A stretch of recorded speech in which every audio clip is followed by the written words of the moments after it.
ہم اللہ سبحانہ وتعالی کے نام الالہ پر بات کریں گے۔ الالہ کا معنی ہے معبود، خاص معبود۔ معبود کون؟ جس کی عبادت کی جائے۔ اللہ سبحانہ وتعالی کی عبادت، اسی سے محبت اور اسی کے آگے جھکنا اور اس کے سامنے عاجزی کا اظہار۔ وہ کیوں؟ وہ اس لیے کہ انسان اپنی فطرت کے اعتبار سے مجبور ہے کہ وہ اپنے سے بڑے کے آگے جھکے۔ اسے کسی نہ کسی کے آگے ضرور جھکنا ہے، کیونکہ وہ اس کے اندر یہ مادہ موجود ہے، وہ اس کے بغیر رہ نہیں سکتا، اس کے بغیر اس کی تکمیل نہیں ہوتی۔ انسان ہمیشہ یہ چاہتا ہے کہ وہ کسی سے شدید محبت کرے، کسی کے آگے جھکے، کسی کا سہارا لے، کسی کو اپنے غم اور رنج کی حالت میں پکارے، کوئی ہو جو ہر حال میں اس کی سننے والا ہو، جو اس کا دکھ دور کرنے والا ہو۔ تو اللہ سبحانہ تعالیٰ کے سوا وہ کون ہو سکتا ہے؟ جب سے انسان پیدا ہوا ہے اور انسانی تاریخ میں جو مختلف ادوار آئے ہیں، اس میں لوگوں نے اللہ سبحانہ تعالیٰ کو معبود تو مانا، لیکن اس کے ساتھ دوسروں کو بھی الہ مان لیا، یعنی ظاہر میں نظر آنے والی چیزوں کو بھی انہوں نے اپنا سہارا بنا لیا۔ کوئی درخت کے آگے جھکا تو کوئی پہاڑ کے آگے جھک گیا، کوئی سمندر سے خوف کھا کر اس کے آگے جھکنے لگا، کسی نے آگ کو اپنا خدا مان لیا اور وہ اس کی عبادت کرنے لگا۔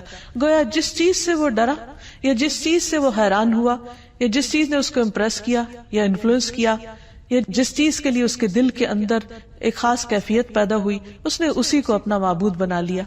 لیکن اللہ سبحانہ وتعالی فرماتے ہیں وَإِلَٰهُكُمْ إِلَٰهٌ وَاحِدٌ لَا إِلَٰهَ إِلَّا هُوَ الرَّحْمَٰنُ الرَّحِيمُ، سورۃ البقرہ آیت 63 ہے۔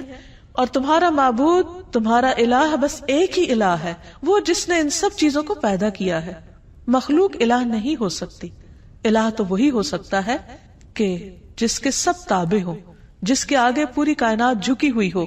فرمایا اس کے سوا کوئی اور معبود نہیں، وہ بے حد رحم کرنے والا، نہایت مہربان ہے۔ عربی زبان میں الہ کا لفظ اللہ سبحانہ تعالیٰ کے لیے استعمال ہوتا ہے، تو اس آیت سے پتہ یہ چلتا ہے کہ اللہ سبحانہ تعالیٰ اپنی الہیت میں منفرد ہے، یکتا ہے، اکیلا ہے، اور الوہیت کے اندر یعنی الہ ہونے کے اندر کمال علم، کمال قدرت، کمال رحمت اور کمال حکمت کے معنی پائے جاتے ہیں۔ یعنی وہی الہ ہو سکتا ہے جس کا علم کامل ہو، جس کی قدرت کامل ہو، جس کی رحمت کامل ہو، جس کی حکمت کامل ہو، اور اس میں کسی قسم کا کوئی نقص نہ پایا جاتا ہو۔ اور یہ تمام صفات صرف اور صرف اللہ سبحانہ تعالیٰ کے اندر ہی ہیں۔ اسی لیے وہی دراصل الہ ہے، وہی معبود ہے، اور وہی عبادت کے لائق ہے، عبادت کا حقدار ہے، کیونکہ کسی اور کے اندر یہ صفات اس درجے میں پائی ہی نہیں جاتی۔ تو یہ صفات اس بات کا تقاضا کرتی ہیں کہ ایک انسان اللہ ہی کو اپنا محبوب سمجھے اور انتہا درجے کی محبت صرف اسی کے ساتھ کرے، انتہا درجے میں صرف اسی کے آگے جھکے، اپنا سر اور اپنی پیشانی صرف اسی کے سامنے ٹکائے، کچھ مانگے تو صرف اسی سے مانگے، اسی کے آگے ہاتھ پھیلائے اور کسی اور کے آگے نہیں۔ سورۃ الانبیاء میں اللہ تعالیٰ فرماتے ہیں لا الہ الا انا فاعبدونی، میرے سوا کوئی معبود نہیں، لہٰذا تم میری ہی عبادت کرو، نہیں مانگو تو مجھ سے مانگو، جھکو تو میرے آگے جھکو، اس لیے کہ وہ دینے پہ قادر ہے، وہ اتنا عظیم ہے کہ اس کے آگے جھکنا انسان کے لیے باعث عزت ہے، باعث ذلت نہیں، کیونکہ انسان جب اپنے سے چھوٹی چیز کے آگے جھکتا ہے تو یہ جھکنا اس کے لیے باعث ذلت ہے۔ اسی طرح ایک سورۃ طٰہٰ میں فرمایا اننی انا اللہ لا الہ الا انا فاعبدنی، بے شک میں ہی اللہ ہوں، میرے سوا کوئی معبود نہیں، بس تم میری ہی عبادت کرو۔ اللہ سبحانہ تعالیٰ کے لیے الہ کے علاوہ رب کا بھی لفظ آتا ہے، یعنی رب بھی اللہ کے ناموں میں سے ایک نام ہے، لیکن ان دونوں میں فرق ہے۔ رب کا مطلب ہے مخلوق کو پیدا کرنے والا، اس کو رزق دینے والا، اس کا انتظام کرنے والا، لیکن الہ کا مطلب ہے جو عبادت کے مستحق ہے، یعنی جس کی عبادت کی جائے، جس کی تعظیم کی جائے، جس کے آگے عاجزی اور انکساری کا اظہار کیا جائے۔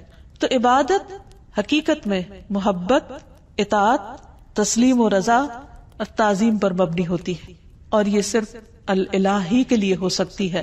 تو اس میں دراصل توحید الوہیت کی طرف دعوت دی گئی ہے، اور جہاں الہ کا لفظ آیا ہے وہاں ساتھ شرک کی نفی بھی کی گئی ہے کہ لا الہ الا انت یا لا الہ الا اللہ، پھر یہ ہے کہ اللہ سبحانہ وتعالی نے اپنا یہ نام خود رکھا ہے، اضافت کے ساتھ بھی اور اس کے بغیر بھی، اور حقیقت یہ ہے کہ تمام انبیاء بھی اس نام کو استعمال کرتے رہے ہیں۔ ہم دیکھتے ہیں کہ سورۃ البقرہ میں اللہ تعالیٰ کا ارشاد ہے، اللہ تعالیٰ جب یعقوب علیہ السلام کی وفات کا وقت ذکر کرتے ہیں کہ ام کنتم شہداء اذ حضر یعقوب الموت اذ قال لبنیہ ما تعبدون من بعدی، کیا تم حاضر تھے اس وقت جب یعقوب کو موت آئی، جب اس نے اپنے بچوں سے کہا کہ میرے بعد تم کس کی عبادت کرو گے، کس کے آگے جھکو گے؟ تو انہوں نے کیا کہا؟ نعبد الہک و الہ آبائک ابراہیم و اسماعیل و اسحاق الہا واحدا ونحن لہ مسلمون، ہم تیرے معبود نعبد الہک اس کی عبادت کریں گے۔ یہاں بھی لفظ الہ استعمال ہوا ہے کہ جب عبادت کی بات ہے تو پھر ساتھ ہی الہ کا لفظ آ جاتا ہے کہ وہ خاص معبود جو عبادت کا مستحق ہے۔ تو تیرے معبود اور تیرے آبا یعنی ابراہیم، اسماعیل، اسحاق، ان سب کے الہ کی جو ایک ہی الہ ہے اس کی ہم سب عبادت کریں گے۔ تو گویا یعقوب علیہ السلام اپنی اولاد کو ایک اللہ الہ کی عبادت کی تاکید کر کے گئے، وصیت کر کے گئے۔ پھر اسی طرح اللہ کا نام الہ اللہ تعالی کی ذات اور اس کی صفات پر دلالت کرتا ہے، یعنی اللہ تعالی کا یہ نام جو ہے وہ اس کی صفات کو بھی بیان کرتا ہے، اور حقیقت یہ ہے کہ یہ صرف اللہ سبحانہ تعالیٰ ہی کے لیے ہے۔ یہاں یہ بات بھی یاد رہے کہ اللہ سبحانہ تعالیٰ نے خود اپنے ساتھ دوسرے الہوں کا انکار کیا ہے۔ قرآن مجید میں اللہ تعالیٰ فرماتے ہیں سورۃ المؤمنون میں مَتَّخَذَ اللَّهُ مِن وَلَدٍ، اللہ نے کوئی اولاد نہیں بنائی، وَمَا كَانَ مَعَهُ مِنْ إِلَٰهٍ، اور اس کے ساتھ کبھی کوئی الہ رہا ہی نہیں، کوئی اور الہ ہے ہی نہیں، نہ تھا نہ ہے اور نہ کبھی ہو سکتا ہے۔ کیوں؟ اس کے لیے بہت خوبصورت دلیل دی گئی کہ اذا لذهب كل الہ بما خلق، اگر کوئی اور الہ ہوتا تو وہ جو اس نے بنایا ہوتا وہ اپنے ساتھ لے جاتا، یہ باہم کلیش بھی ہوتا۔ ولا علی بعضهم علی بعض، اور ان میں سے بعض پہ چڑھائی کر دیتے، کیونکہ جب اختیارات بہت سے لوگوں کے ایک جیسے ہوں تو ان میں سے پھر وہ دوسروں سے آگے بڑھنے کے لیے ان کو ہرانے کی کوشش کرے گا۔ سبحان اللہ، اللہ پاک ہے عما یصفون، اس سے جو وہ وصف بیان کرتے ہیں اللہ کا، یعنی اللہ سبحانہ تعالیٰ کے ساتھ کوئی اور الہ ہو ہی نہیں سکتا، کیونکہ کوئی اور ایسی صفات کے لائق ہی نہیں اور کوئی معبود ہے ہی نہیں۔ عبادت کا مستحق صرف اللہ ہے۔ تمام انبیاء نے اسی کی دعوت دی ہے، اعبد اللہ ما لکم من الہ غیرہ، اللہ کی عبادت کرو، اس کے سوا تمہارا کوئی الہ نہیں، واعبدوا اللہ ولا تشرکوا بہ شیئا، اور اللہ کی عبادت کرو اور اس کے ساتھ کسی کو شریک نہ ٹھہراؤ، کیونکہ ہماری زندگی کا مقصد ہی عبادت ہے اور عبادت اللہ کا حق ہے، اس لیے ہمیں سوچ سمجھ کر اس حق کو ادا کرنا ہے۔ ایسا نہ ہو کہ ہم کوشش بھی کریں، محنت بھی کریں، لیکن وہ اس کے ہاں قبول نہ ہو جس نے دراصل ہمیں پیدا ہی اس کام کے لیے کیا ہے۔ معاذ رضی اللہ عنہ سے مروی ہے کہ نبی صلی اللہ علیہ وسلم جس گدھے پر سوار تھے میں اس کے اوپر آپ کے ساتھ پیچھے بیٹھا ہوا تھا، سواری کر کے کہیں جا رہے تھے۔ اس گدھے کا نام عفیر تھا۔ آپ نے فرمایا، اے معاذ، کیا تمہیں معلوم ہے کہ اللہ تعالیٰ کا حق اپنے بندوں پر کیا ہے اور بندوں کا حق اللہ تعالیٰ پر کیا ہے؟ میں نے کہا کہ اللہ اور اس کا رسول ہی زیادہ جانتے ہیں۔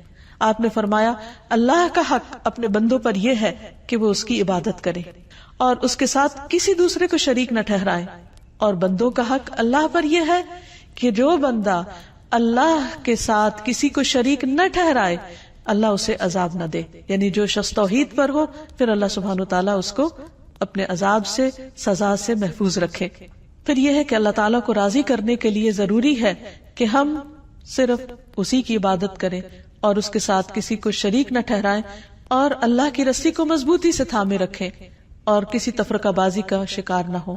پھر یہ بھی یاد رہے کہ جو شخص اللہ کو اپنا الہ مان لیتا ہے وہ سلامت رہتا ہے۔ قرآن مجید میں آتا ہے، الذین آمنوا ولم یلبسوا ایمانہم بظلم اولئک لہم الامن وہم مہتدون، جو لوگ ایمان لائے پھر اپنے ایمان کو ظلم یعنی شرک سے آلودہ نہیں کیا، یعنی اللہ کا حق عبادت کسی اور کو نہیں دیا، اس کے ساتھ کسی اور کو شریک نہیں کیا عبادت میں، یہی لوگ قیامت کے دن امن میں رہیں گے اور دنیا اور آخرت میں یہی لوگ ہدایت یافتہ ہوں گے۔ پھر اگر کوئی شخص اللہ سبحانہ تعالیٰ کی حفاظت حاصل کرنا چاہتا ہے، یعنی اس کے عذاب سے اللہ کی پناہ میں رہنا چاہتا ہے تو اس کے لیے بھی یہی ضروری ہے کہ وہ الہ ہی کی عبادت کرے. رسول اللہ صلی اللہ علیہ وسلم نے حضرت معاذ سے فرمایا تھا احفظ اللہ یحفظک، اے معاذ اللہ کی حفاظت کرو، یعنی اس کے حقوق کی حفاظت کرو، اس کی عبادت میں کسی کو شریک نہ کرو. یحفظک، وہ اللہ تمہاری حفاظت کرے گا. احفظ اللہ تجدہ تجاہک، اللہ کی حفاظت کرو یعنی اللہ کے حق کی حفاظت کرو. تجدہ تجاہک، تم اسے اپنے سامنے پاؤ گے. پھر جب تمہیں اس سے کوئی کام ہوگا، ضرورت ہوگی، تم اس کو پکارو گے، اور پکارنا بھی تو عبادت ہے، تو وہ تمہاری پکار سنے گا، تمہاری مدد کرے گا اور تمہاری محتاجی کو بھی دور کرے گا. عام طور پر ہم یہ سمجھتے ہیں کہ اگر ہم اللہ سبحانہ وتعالیٰ کی عبادت کریں گے تو شاید زندگی ہم پر مشکل ہو جائے، ہمارے حالات تنگ ہو جائیں، یا پھر ہمارے لیے دنیا کے کام کاج کا وقت نہ بچے. حالانکہ حقیقت اس کے برعکس ہے. اللہ تعالیٰ فرماتے ہیں، حدیث قدسی ہے، اے ابن آدم، یعنی اے آدم کی اولاد، تم اپنے آپ کو میری عبادت کے لیے فارغ کر لو، یعنی میری عبادت کے لیے بھی وقت نکالو، میں تمہارے دل کو بے نیازی سے بھر دوں گا، یعنی تمہیں ایک خاص قسم کی سیٹسفیکشن عطا کروں گا. ورنہ بعض اوقات کیا ہوتا ہے، انسان کے پاس بہت کچھ بھی ہوتا ہے لیکن اس کے دل کو اطمینان نہیں ہوتا، اس کے اندر ایک ویکیوم سا ہوتا ہے، اس کے اندر ایک خلا ہوتا ہے، اس کے اندر اطمینان نہیں ہوتا. وہ بہت کچھ کرتے ہوئے بھی یوں سمجھتا ہے کہ جیسے وہ کچھ کر نہیں پا رہا، اسے اپنا مطلوب حاصل نہیں ہو رہا، کیونکہ مطلوب حاصل اسی وقت ہو سکتا ہے جب وہ اللہ کو اپنا مطلوب بنائے اور اس کی عبادت کرے. تو اللہ تعالیٰ کا یہ وعدہ ہے کہ جو شخص اللہ کی عبادت کے لیے وقت نکالے گا، مثلا وقت پر نماز پڑھے گا، وقت پر اپنے فرائض ادا کرے گا، اللہ سبحانہ وتعالیٰ اس کے دل کے اندر ایک غنا پیدا کر دیں گے اور تمہارا فقر یعنی محتاجی دور کر دوں گا، وہ خلا دور کر دوں گا. لیکن اگر تم ایسا نہیں کرو گے تو میں تمہارے دونوں ہاتھ کاموں میں مشغول کر دوں گا، انتہائی مصروف ہو جاؤ گے، اور اس کے باوجود تمہارا فقر، تمہاری محتاجی، تمہاری ضرورت دور نہیں ہوگی. یعنی خواہ انسان کے پاس کتنا کچھ بھی ہو، اس کے اندر یہی ایک احساس ہوگا کہ ابھی میرے پاس کچھ نہیں. سب کچھ ہوتے ہوئے بھی اس کو اللہ کی نعمتیں یاد نہیں رہیں گی، اور اس کے دل کے اندر ایک خوف اور ایک پریشانی اور ایک بے چینی سی رہے گی. اس کے برعکس جو لوگ عبادت کریں گے وہ دنیا میں بھی مطمئن رہیں گے اور آخرت میں بھی اللہ کے عرش کے سائے میں اور جنت میں ہوں گے. نبی صلی اللہ علیہ وسلم نے فرمایا 7 قسم کے لوگوں کو اللہ تعالیٰ اس دن اپنے عرش کے سائے تلے جگہ عطا فرمائیں گے جس دن اس کے سائے کے سوا کوئی سایہ نہ ہوگا. ان میں سے ایک وہ نوجوان جس کی جوانی اللہ کی عبادت میں گزری، کیونکہ بہت سے لوگ جوانی کی حالت میں اللہ تعالیٰ کی طرف رجوع نہیں کرتے. وہ سوچتے ہیں کہ جوانی تو دنیا میں انجوائے کرنے کے لیے ہے، دنیا کمانے کے لیے. جب سب کچھ کر چکیں گے، جب سارے شوق پورے کر لیں گے تو ہاں پھر بڑھاپے میں اللہ کی عبادت کے لیے اپنے آپ کو فارغ کر لیں گے، ریٹائرمنٹ کی عمر میں پھر عبادت ہو جائے گی. نہیں، ہمیں نہیں معلوم کہ ہم ریٹائرمنٹ کی عمر کو پہنچتے ہیں یا نہیں، بڑھاپے والی زندگی ملتی بھی ہے یا نہیں، اور اگر ملے بھی تو وہ اپنے 700 تکلیفیں لے کر آتا ہے، پھر وہ تو سب سے نکمی عمر ہوتی. تو کیا کسی مومن کو یہ زیب دیتا ہے کہ وہ اپنی زندگی کا بہترین حصہ تو اس فانی دنیا کے لیے خرچ کرے، اس فانی دنیا میں استعمال کرے، اور اپنی زندگی کا نکما حصہ اللہ سبحانہ وتعالیٰ کو دے؟ تو اسی لیے جو لوگ اپنی زندگی کا بہترین حصہ یعنی جوانی اللہ کی عبادت میں گزاریں گے، اللہ تعالیٰ کی طرف سے عائد کردہ جو فرائض ہیں ان کو پورا کرتے ہوئے گزاریں گے، اللہ تعالیٰ کی اطاعت اور فرما برداری میں گزاریں گے، تو اللہ سبحانہ وتعالیٰ قیامت کے اس طویل دن جو ایک دن 50,000 سال کا ہے، جس دن سورج بہت قریب آ چکا ہوگا، اس دن اللہ تعالیٰ ایسے لوگوں کو اپنے عرش کے سائے تلے جگہ دیں گے. نبی صلی اللہ علیہ وسلم نے یہ بھی فرمایا، جو شخص اللہ کی عبادت اس طرح کرے کہ اس کے ساتھ کسی کو شریک نہ کرے، اور شرک کرنے میں صرف ایسا نہیں کہ غیر اللہ یا ایسے آبجیکٹس کی پوجا کرنا جو اللہ نے تخلیق کیے ہیں، بلکہ اس میں ریاکاری کرنا، شو آف کرنا، لوگوں کو خوش کرنے کے لیے دین کے کام کرنا.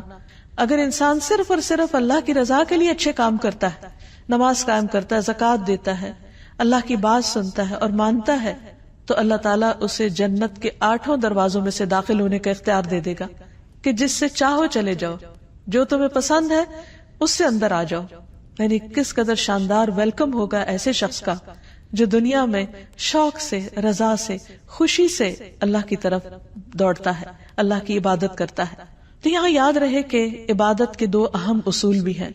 اور جب تک یہ دو چیزیں عبادت میں شامل نہ ہوں اس وقت تک عبادت کا حق ادا نہیں ہوتا. پہلی چیز اخلاص ہے کہ انسان جو کچھ اللہ کے لیے کرے بس وہ پھر اللہ ہی کے لیے کرے، کسی اور کے لیے نہیں کرے. اس کی نیت صرف اللہ کے لیے خالص ہو، وہ اس کو خوش کرنے کے لیے، اس کی رضا کے لیے، اس کی محبت حاصل کرنے کے لیے، اس کے دیدار کی خاطر ہر عمل کرے. اور دوسری چیز، جس چیز کو وہ خاص عبادت سمجھ کے کرتا ہے اسے رسول اللہ صلی اللہ علیہ وسلم کے طریقے کے مطابق کرے، کیونکہ جب عمل خالص ہوگا تو وہ اس کی باطن کی خوبصورتی کی دلیل ہے. اور جو شخص سنت کی پیروی کرتا ہے تو نبی صلی اللہ علیہ وسلم کا عمل سب سے خوبصورت عمل تھا. اللہ سبحانہ وتعالی نے آپ کو اسوۃ حسنہ بنا کر بھیجا. لقد کان لکم فی رسول اللہ اسوۃ حسنہ، تمہارے لیے اللہ کے رسول صلی اللہ علیہ وسلم کی زندگی میں خوبصورت نمونہ ہے. تو یہ خوبصورت نمونہ جب کوئی شخص اختیار کرتا ہے تو اس کی زندگی حقیقت میں خوبصورت ہو جاتی، اس کے سارے اعمال، اس کے طور طریقے خوبصورت ہو جاتے ہیں. اور ایسا شخص ایک بہترین حالت میں اللہ سبحانہ وتعالیٰ کے سامنے حاضر ہوگا. اللہ تعالیٰ ہمیں بھی ان لوگوں میں شامل کر لے کہ جو احسن طریقے پر اللہ کی عبادت کرتے ہیں، ایسی عبادت جو اس کو پسند آ جائے. اسی لیے نبی صلی اللہ علیہ وسلم نے اچھی عبادت کا جو کرائیٹیریا بتایا وہ کیا ہے کہ تم اس طرح اللہ کی عبادت کرو گویا تم اس کو دیکھ رہے ہو، اور اگر یہ کیفیت نہ ہو تو یہ تو ضرور یاد رکھو کہ وہ تمہیں دیکھ رہا ہے. تو جو بھی شخص یہ سوچ کر اللہ کی عبادت کرے گا کہ وہ اس وقت اللہ کی نگاہ میں ہے، تو وہ لوگوں کے سامنے ہو یا تنہائی میں ہو، وہ اچھے کام ہی کی کوشش کرے گا. وہ اپنے ہر کام کو بہترین طریقے پر انجام دینے کی کوشش کرے گا، کیونکہ اس کا یہ احساس اس کے کام کی کوالٹی پر اثر انداز نہیں ہونے دے گا. نبی صلی اللہ علیہ وسلم نے ایک خوبصورت دعا سکھائی ہے ہر نماز کے بعد پڑھنے کے لیے. اللہم اعنی علی ذکرک و شکرک و حسن عبادتک. اے اللہ اپنا ذکر، اپنا شکر اور اپنی خوبصورت عبادت کی توفیق عطا فرما، اس پر میری مدد فرما.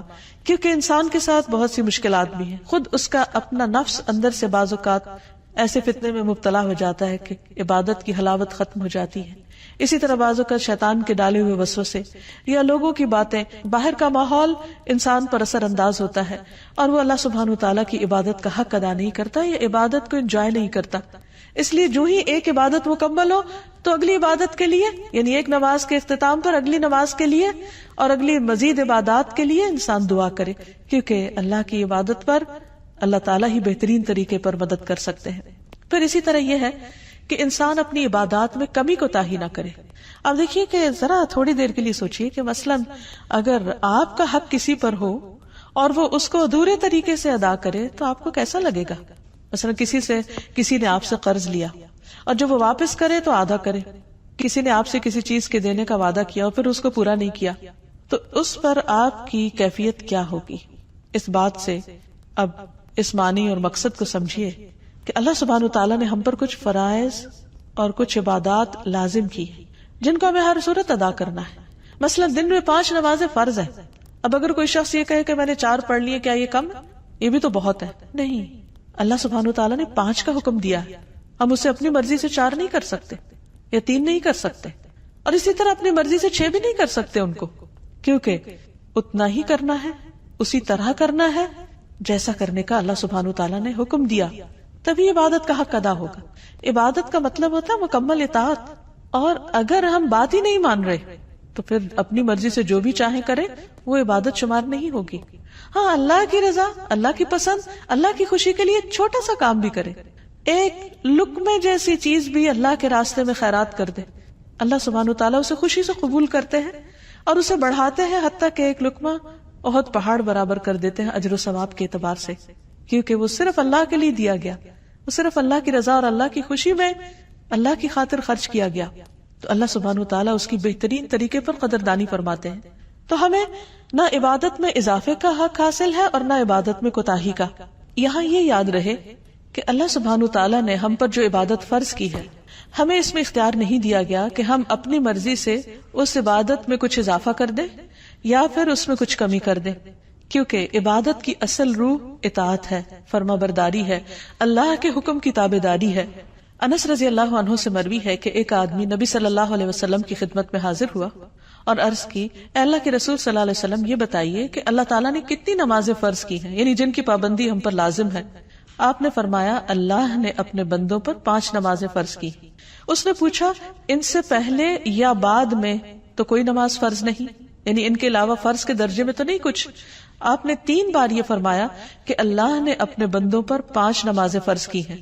اس پر وہ کہنے لگا اس ذات کی قسم جس نے آپ کو حق کے ساتھ بھیجا ہے، میں اس میں کسی قسم کی کمی یا زیادتی نہیں کروں گا، یعنی 5 سے کم 4 بھی نہیں پڑھوں گا اور 5 سے زیادہ 6 بھی نہیں پڑھوں گا، بس اتنی ہی پڑھوں گا جتنی اللہ تعالیٰ نے مجھ پر فرض کی ہے. تو نبی صلی اللہ علیہ وسلم نے فرمایا اگر یہ شخص سچا رہا، یعنی جو یہ کہہ رہا ہے اس نے ایسا ہی کیا، تو یہ جنت میں داخل ہوگا. عبادت کے سلسلے میں ایک اور بات یہ یاد رہے کہ عبادت میں شدت اور خود پسندی نہیں ہونی چاہیے، کیونکہ عبادت اللہ تعالیٰ کا حق ہے. نبی صلی اللہ علیہ وسلم نے فرمایا ایک قوم ایسی آئے گی جو عبادت کرے گی حتیٰ کہ لوگ ان کی عبادت کی کثرت پر تعجب کریں گے، بڑے حیران ہوں گے کہ اتنے عبادت گزار ہیں، لیکن وہ اس عبادت کی وجہ سے خود پسندی کا شکار ہو جائیں گے، اپنے آپ کو بڑی چیز سمجھنے لگیں گے کہ ہم بہت نیک ہیں. وہ لوگ دین سے اس طرح نکل جائیں گے جیسے تیر شکار سے نکل جاتا ہے، کیونکہ اللہ تعالیٰ کو ایسی عبادت کی ضرورت نہیں. عبادت ہے دراصل اللہ کا حق، اللہ کو خوش کرنے کے لیے کرنا ہے، نہ کہ بندوں کو دکھانے کے لیے یا بندوں کے سامنے نیک بننے کے لیے. تو جس بندے کے اندر عبادت کا زوم آ جائے وہ اللہ سبحانہ وتعالیٰ کو پسند نہیں. ابلیس کے ساتھ کیا معاملہ ہوا تھا، اس کو بھی اپنی عبادت کی وجہ سے ایک خود پسندی اس کے اندر آ گئی تھی کہ جس بنا پر اس نے آدم کے آگے جھکنے سے انکار کر دیا تھا. تو یاد رکھیے کہ جب ہم لا الہ الا اللہ کہتے ہیں تو پھر صرف اللہ کو ہی عبادت کے لائق مانتے ہیں، کسی اور آبجیکٹ کو نہیں، اور حتیٰ کہ اپنے نفس کو بھی نہیں. کیونکہ اس زمین پر جن معبودوں کی پیروی ہوتی ہے ان میں سے سب سے زیادہ پیروی ہم اپنے ہی نفس کی کر رہے ہوتے ہیں، اپنے دل کی خواہشات کی. مثلاً فجر کی نماز کا وقت ہو گیا اور دل کیا چاہتا ہے سوئے رہو، تو ہم اٹھتے نہیں. تو ہم نے اللہ کی بات تو نہیں مانی، ہمیں آواز آ رہی ہے حی علی الصلاۃ، حی علی الفلاح، آؤ نماز کی طرف، آؤ کامیابی کی طرف، لیکن ہم اس پکار کو سنتے ہی نہیں اور کامیابی کا دروازہ بند کر دیتے ہیں اور ہم سوئے رہتے ہیں. یا ہم نے اب اللہ کی عبادت نہیں کی، اپنے نفس کی عبادت کی. اسی طرح زندگی کے کسی بھی اور کام، کسی جاب، کسی مشغلے، کسی بھی پسند کی چیز میں مشغول ہو کر، ہاں کتنی ہی دنیاوی اعتبار سے شدید ضرورت کے کام میں بھی مصروف ہو کر اگر انسان اللہ کو بھلا دیتا ہے تو یہ دراصل اپنے آپ پر ہی ظلم کرتا ہے، اور یہ لا الہ الا اللہ کے منافی ہے. اللہ سبحانہ وتعالیٰ نے تمام بندوں سے اپنی عبادت کا مطالبہ کیا ہے. قرآن مجید میں اللہ تعالیٰ فرماتے ہیں یا ایھا الناس اعبدوا ربکم الذی خلقکم والذین من قبلکم لعلکم تتقون. اے لوگو اپنے رب کی عبادت کرو جس نے تمہیں پیدا کیا اور ان کو بھی جو تم سے پہلے تھے. یعنی عبادت کیوں کرو؟ کیا اللہ تعالیٰ کو کوئی فائدہ ہے؟ نہیں، یہ دراصل تمہارے اپنے فائدے کی چیز ہے. فائدہ کیا ہوگا؟ لعلکم تتقون، تم بچ جاؤ گے. یعنی دنیا میں ان عبادات کی وجہ سے کئی برائیوں سے، کئی قسم کی مشکلات سے بچ جاؤ گے، اور آخرت میں اس آگ سے بچ جاؤ گے جو اللہ کے نافرمانوں کے لیے، سرکش اور متکبر لوگوں کے لیے تیار کی گئی ہے. پھر اسی طرح یہ ہے کہ عبادت ہی کا ایک حصہ یہ ہے کہ انسان اللہ سبحانہ تعالیٰ ہی سے ڈرے، ایک الہ سے. اللہ تعالیٰ فرماتے ہیں وقال اللہ لا تتخذوا الہین اثنین انما هو الہ واحد فإیای فارہبون. اور اللہ تعالیٰ نے فرمایا تم 2 معبود نہیں بناؤ، یعنی 3 اور 3 سے زیادہ تو دور کی بات، ایک سے دوسرا بنانے کی بھی اجازت نہیں. وہ تو صرف وہی ایک معبود ہے اور مجھی سے تم ڈرو. یعنی عبادت میں یہ بھی شامل ہے کہ انسان اللہ تعالیٰ سے ڈرتا رہے، اور بعض اوقات انسان محبت میں عبادت کرتا ہے اور بعض اوقات اللہ کے عذاب سے ڈرتے ہوئے عبادت کرتا ہے. تو دونوں چیزیں انسان کے اندر ایک اعتدال پیدا کرتی ہیں. پھر یہ بھی یاد رکھیے کہ لا الہ الا اللہ کہنا صرف انسان کے لیے آخرت کی نجات کا ذریعہ ہی نہیں بلکہ دنیا میں بھی بہترین قسم کا قول ہے. رسول اللہ صلی اللہ علیہ وسلم نے فرمایا افضل ذکر لا الہ الا اللہ ہے. ایک اور جگہ پر فرمایا کہ جس نے لا الہ الا اللہ کہا تو ایک دن یہ کلمہ اسے مصیبتوں سے نجات دلائے گا. اس سے پہلے جو کچھ ہو چکا سو ہو چکا، لیکن لا الہ الا اللہ کہنے سے اس کی نجات ہو جائے گی. جو شخص سچے دل سے اللہ کو پکارے اس پر آسمان کے دروازے کھل جاتے ہیں. ابو ہریرہ رضی اللہ عنہ کہتے ہیں کہ نبی صلی اللہ علیہ وسلم نے فرمایا جب بھی بندہ خالص ہو کر لا الہ الا اللہ کہتا ہے تو اس پر آسمان کے دروازے کھول دیے جاتے ہیں، یہاں تک کہ یہ کلمہ عرش تک پہنچ جاتا ہے. یہ اس وقت ہوتا ہے جب انسان کبیرہ گناہوں سے بچتا رہتا ہے.